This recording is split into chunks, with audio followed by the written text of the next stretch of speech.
Are you a business owner or employee who needs to network but is terrified of walking into a room full of people you don't know? Are you afraid of being left out of conversations or being awkward in the conversations you do have? Your tour guide, Faithann, is here to walk alongside you through the networking terrain, offering tips and tricks to network with ease. She'll also bring insightful interviews with successful business owners who have used networking to expand their businesses. Building relationships is the heart of networking, and generosity is the cruise ship that will navigate you toward those important relationships for your business or career. Grab your sunscreen and suitcase. Faithann is ready. Are you? Hello there, and welcome to the Networkers Tour Guide podcast. I'm glad you found the show. Networking is providing opportunities for others that they would not have except for you, so that you have standing to ask for opportunities from people when you need them. How do we create opportunities for others, and how do we ask for those same opportunities? Well, that's what this podcast is all about. It's what I'm here for. Let's dive into episode 42. Welcome, listeners. This episode is going to be another solo episode all around dusting off your business relationships.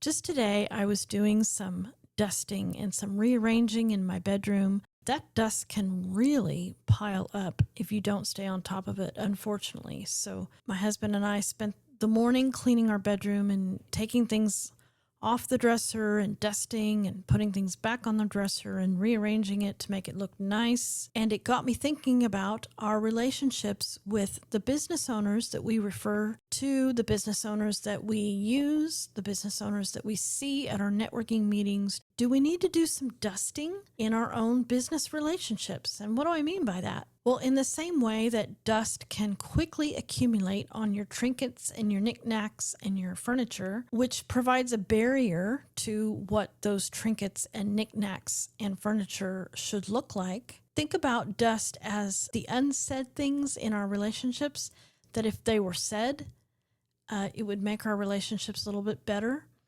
So these aren't things that are make or break in our relationships with the other business owners that we see or that we refer. They're not make or break things that need to be said. They're just things that aren't said that maybe should be said. And we can go in two different directions with this. We can go in the direction of, I really would like to see this business owner act a little bit quicker when I send him or her referrals. So we can go on the negative side, or we can go on the positive side and say, this business owner has been sending me so many referrals, and I really need to let them know how much I appreciate them. Either way, we have this dust that settles, and let's get our dust rag out and let's clear off that dust, that relationship dust, so to speak. And let's say some things that need to be said. Either way, either good or bad. This can sometimes, if it's going to be the maybe not bad, but just not fun things, we need to keep in mind that we aren't responsible for other people's emotions. And I am certainly no therapist or skilled in any way at navigating psychology between any two people, no matter what their relationship is. But I do know when it comes to myself, I really struggle sometimes when things need to be said and I just am so scared to say them that need to hear it. And when I think about I'm not responsible for other people's emotions, when I'm coming to somebody with integrity, then it just has to be their emotions. They have to deal with it as they see fit. There are 3 things that you can control, and I learned this from Danielle Bailey, who is a prior guest on this show. You can control your thoughts, your time, and your actions. But I can't control the thoughts or actions or time of other people. And often, if you need to say something, you need to clear the dust off of a relationship that you have with somebody. You'd be surprised that if you just say it with gentleness and grace, they might actually have been glad that you said it. Like, thank you for telling me. Sometimes we can tell people things that they don't realize that they're doing, and it's a great help to them. Somebody told me something about what I was wearing, and it was hard to hear, but it was helpful because now I know, oh, okay. When we're networking, we have so many factors that come into making first impressions. How we appear does play a big role. And so if we get feedback about our appearance, we should be open to that, because it's coming from a place of, I want to see you win. And this thing that you're either wearing or doing, it really is a barrier to building trust. And others may have to go around that barrier before they can begin to trust you. And I'm telling you this because I don't want them to have that barrier. So you might want to know that whatever, it could be anything, like when you wear this shirt, it doesn't look good on you, or these colors don't look good on you, or you look a little underdressed for this crowd. And this wouldn't be something you would want to say to somebody when you first meet them. But I'm talking about relationships that you have built. If you have enough rapport and it's something that you've been wanting to say to a certain person and you just haven't been able to say it, now might be the time. Just do some dusting. You have integrity and you want others to win. Let that be the force that guides you when you want to have these weird and awkward conversations. I've actually had someone ask me, why didn't you refer me? And that's a weird conversation, but I'm really glad the person asked me that. And it showed me something. Oh my goodness. Yeah. And I had a reason. And it was so strange. It was just something my brain just didn't pick up on. And, oddly enough, there was an opportunity and I went with person A and not realizing, but person B would also be somebody I could refer. And that person said, well, why didn't you? And so I explained what happened and that person understood. But that's a perfect example of clearing off the dust. I would rather that person have asked, why didn't you? And know the real answer than that person wondering month after month and making up explanations that weren't complete, that weren't true. You want the truth of it to be known instead of people making up their own worst case scenarios, because that's generally what we tend to do. If we think we've been slighted in some way, we make up the worst possible reasons instead of just waiting to understand the real reason or letting it go and not worrying about it, or like what this person did with me, ask.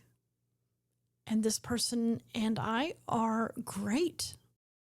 Our relationship did not suffer at all. In fact, it got better because this person had the courage to ask me. Hi, listeners. Do you struggle when it comes time to deliver your introduction or pitch at your networking meetings? Faithann has put together the 8 tips she uses to make her introduction stand out when she networks. And now you can use them too. Imagine walking into your next event with confidence, knowing exactly how to stand out so people actually remember you. These tips are designed to spark your creativity so you can bring more personality, energy, and originality into your introduction, helping you feel more confident and making it easier for people to connect with you. Grab your free copy of 8 Ways to Make Your Introduction Stand Out by clicking the link in the show notes and download it today. Now, when we want to clear the dust or dust in the positive way, much more fun, this just has to do with more intentionality, just taking the time to recognize, to honor, to learn. Instead of making assumptions, let's dust and let's learn more about the people that we're referring. Let's recognize and honor them when they're doing good work, taking the time instead of saying, well, I'm too busy. Take the time, spend a few minutes, call that person, send them a message. And this is nice to do in a systematic way. And just because you do something systematically doesn't mean that it's not real. You're just doing it more efficiently. So you could go back in your calendar and look at people that you met with 6 months ago. And while you were meeting with them, everything was great and you were just so excited to get to know them, and maybe you've passed a referral to them, maybe they passed a referral to you, and then maybe you haven't seen them in a few months. Go back to those people and call them, talk to them, text them, email them. I've been thinking about you. Clear the dust. Do some dusting. Because those people that you haven't talked to in a few months, maybe some circumstances have changed in their life, and now there's people that you know that would be great referral sources. Maybe they're not in business anymore. That happens a lot. Or maybe they started a side hustle. Now you have other opportunities to help them. So dust relationships that aren't over, but they're not near. Those are the ones I'm talking about. They're not finished, but they're not close. They're in between. And revive some activity and be a resource for them. And you may be able to be a resource, or they may be a resource for you. Maybe your circumstances have changed, and maybe your clients are different now. And maybe there's some people that you were meeting with 6 months ago that need to know that. Remember, I told you I was looking for that homeowner who XYZ. Well, now we're shifting and we're not really looking for homeowners anymore.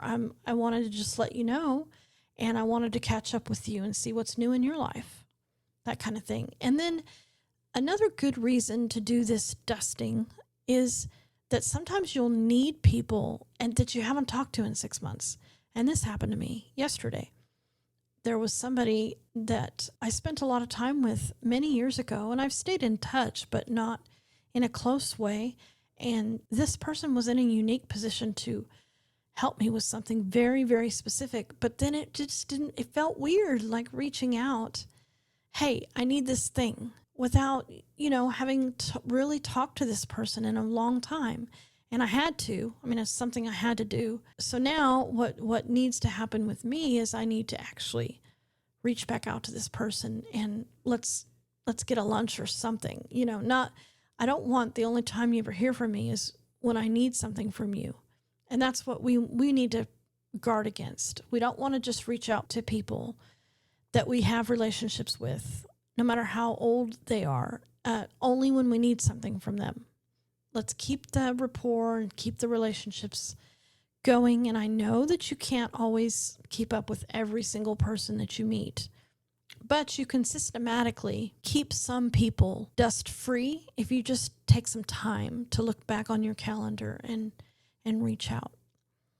Well, that's a short episode this week. And as I wrap up this episode, I want to remind you that I do have a private Facebook group called The Networkers Tour Guide. It's free to join, and I would like to invite you to search it on Facebook if you're on Facebook. I'll put a link to it in the show notes.